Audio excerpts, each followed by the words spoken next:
Ballistic missile এবং hypersonic missile কিভাবে কাজ করে। একটা মিসাইল দেখতে যেমন হালকা, স্লিম আর গতিশীল, এর ভেতরের গঠন তেমনি জটিল এবং পরিকল্পিত।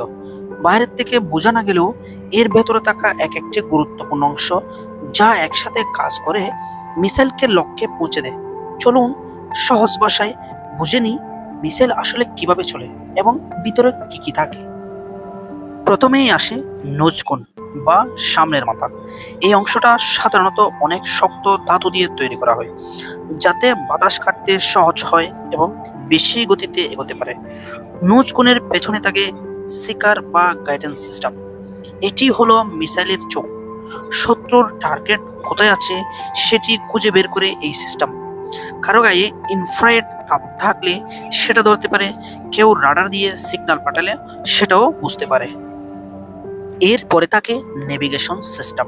এটি নির্ধারণ করে যে মিসাইল কোন পথ দিয়ে যাবে। সাধারণত জিপিএস, ইনার্শিয়াল নেভিগেশন, আইএনএস বা গাইডেন্স সিস্টেম ব্যবহার করা হয়। এরপর থাকে কন্ট্রোল ইউনিট, যা মিসাইলের পাখা বা পিনগুলোকে সামঞ্জস্য করে দেয় যেন ঠিকঠাকভাবে বাঁক নেওয়া যায়। মিসাইলের সবচেয়ে ভয়ঙ্কর অংশ হলো ওয়ারহেড অর্থাৎ বিস্ফোরক। এই অংশে থাকে বিস্ফোরণ ঘটানোর উপকরণ, যেমন টিএনটি বা অন্য কোনো আধুনিক বিস্ফোরক পদার্থ। তবে ওয়ারহেড তখনই বিস্ফোরণ ঘটায় যখন ফিউজ নামের একটি অংশ কাজ করে। এই ফিউজ ঠিক সময়ে অর্থাৎ টার্গেটের লাগার সঙ্গে সঙ্গে বা কাছাকাছি গিয়ে ওয়ারহেড ট্রিগার করে। সবশেষে থাকে প্রপাশনাল সিস্টেম, মানে যে অংশটা মিসাইলকে টেলে সামনে এগিয়ে দেয়। এটি হতে পারে রকেট ইঞ্জিন বা জেট ইঞ্জিন। বেশিরভাগ সময়ে সলিড ফুয়েল রকেট ব্যবহার করা হয়, যেটা হালকা, কম জটিল এবং অনেক শক্তিশালী। এই পুরো যন্ত্রটা বাইরের শক্ত কেসিংয়ে ঢাকা থাকে যাতে তীব্র গতি ও তাপের মধ্যে এর ভেতরের যন্ত্রপাতিগুলা ঠিকঠাকভাবে কাজ করতে পারে। যখন মিসাইলকে লঞ্চ করা হয়, প্রথমে এর ইঞ্জিন জ্বলে ওঠে। এরপরে গাইডেন্স সিস্টেমের নির্দেশে সেটি নির্ধারিত পথে এগোতে থাকে। পথে চলার সময় এটি পিনগুলোর মাধ্যমে ডানে বামে বাঁক নিতে পারে। একবার লক্ষ্যবস্তু ঠিক পেলে সেটি সোজা গিয়ে আঘাত করে বা কাছাকাছি গিয়ে বিস্ফোরণ ঘটায়।